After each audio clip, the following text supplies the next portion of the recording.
ভাতা বাড়াও বকেয়া মেটাও এই দাবিকে সামনে রেখে সিউড়ি 1 নম্বর ব্লক অফিসে থালা হাতে বিক্ষোভ আশা কর্মীদের। উপস্থিত ছিলেন বীরভূম জেলার একাধিক আশা কর্মীরা। তাদের দাবি ন্যূনতম 15,000 টাকা মাসিক বেতন দিতে হবে। তাদের পাশাপাশি যে সমস্ত বকেয়া পাওনা তাদের রয়েছে সেগুলোকে অবিলম্বে মেটাতে হবে। বারবার রাজ্য সরকারের পক্ষ থেকে প্রতিশ্রুতি দেওয়া হচ্ছে, কিন্তু কাজের কাজ কিছুই হচ্ছে না।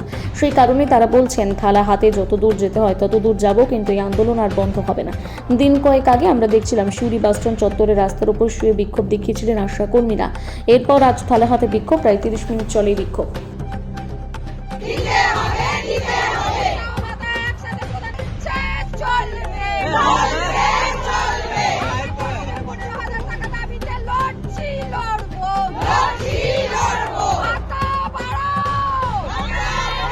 আমরা 8 সাল থেকে আমরা আশাতে জয়েন করেছি, কিন্তু আজ 25 সাল হয়ে গেল, এখনো পর্যন্ত আমাদের কোনো সুরাহা হলো না। বিনা পারিশ্রমিক আমাদের সমস্ত কাজ করিয়ে নিচ্ছে। তাই আমরা শেষ সিদ্ধান্ত নিয়েছি, থালা নিয়ে যখন মানুষ শেষ সময়ে বেরোয়, আমাদেরও ঠিক শেষ সময় চলে এসেছে। তাই আমরা থালা নিয়েই বেরিয়েছি। দেখি এবার কিছু হয় কিনা, দেখি এবার সরকার নড়ে কিনা।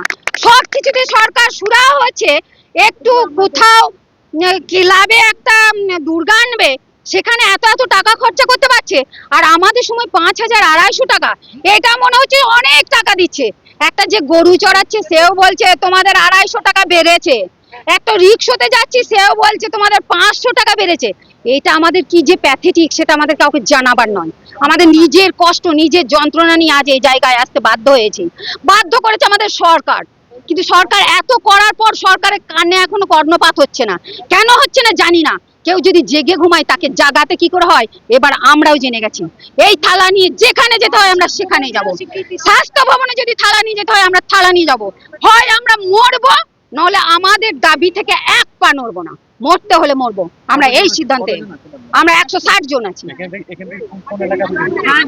পঞ্চায়েত আছে, 190 আছে। আমরা সিউড়ি 1 নম্বর আছি, আর মিউনিসিপালিটি আছে, পৌরসভা আছে। কাজ বন্ধ রেখেছেন আপনারা? হ্যাঁ, কাজ বন্ধ। জেলাশাসকের সঙ্গে তো আপনাদের কথা হয়েছিল, সেখানে কোনো কিছু আশ্বাস পেয়েছিলেন? উনি সুরাহার কথা কিছু বলেছেন, সময় নিয়েছেন। দেখি যদি সুরাহা না হয় আমরা স্বাস্থ্য ভবন পর্যন্ত যাব বলে আমরা সিদ্ধান্ত নিয়ে নিয়েছি। হ্যাঁ, বিডিও স্যারকেও আছে, বিডিও স্যারের সঙ্গে দেখা করব, বিডিও স্যারকেও দেবো যা দেওয়ার, তারপরে আমরা এখান থেকে যাবো। হাতে থালা নিয়েই যাবো। থালা তো আমাদেরকে ধরিয়েছে সরকার, আমাদেরকে থালা ধরাইলো। আমরা একটা গ্রামের বধূ হিসাবে আমরা অ্যাপ্লিকেশন করেছি, তখন কাজটা পেয়েছি।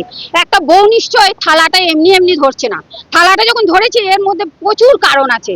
অনেক দিন পর্যন্ত থালা ধরিনি, কিন্তু কোনো কাজ আমাদের হয়নি। আজকে থালা ধরতে বাধ্য করেছে সরকার। আমার নাম সীমা সরকার, আমি সিউড়ি 1 নম্বর ব্লক থেকে আসছি।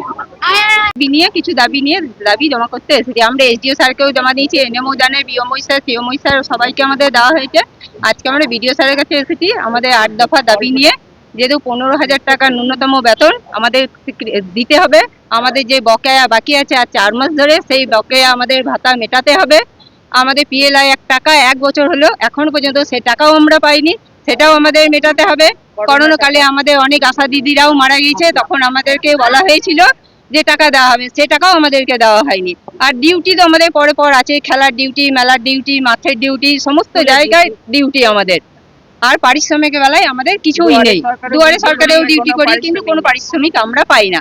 তবে আমাদের এই যে দাবি চলছে, আমাদের এই দাবি এখনো চলবে যতক্ষণ না আমরা কোনো সুরাহা পাচ্ছি, ততক্ষণ পর্যন্ত আমাদের এই কর্মবিরতি চলবে। আমাদের কাজ এখন বন্ধ আছে, পুরো আমরা বন্ধ করে রেখেছি। আমাদের থালা নিয়ে বিক্ষোভ না করলে আমাদের উপায় ছিল না, তাই আজ আমরা থালা নিয়ে বিক্ষোভে নেমে পড়েছি। আমরা লাস্ট আমাদের থালা নিয়েই নামতে হলো আমাদের, যে কোনো সুরাহা আমরা পাচ্ছি না। আমরা থালা নিয়েই নামবো, কিন্তু তবু আমরা আমাদের দাবি থেকে এক পা। আমার নাম মিঠু সাহা, পাত্রা সাব সেন্টার।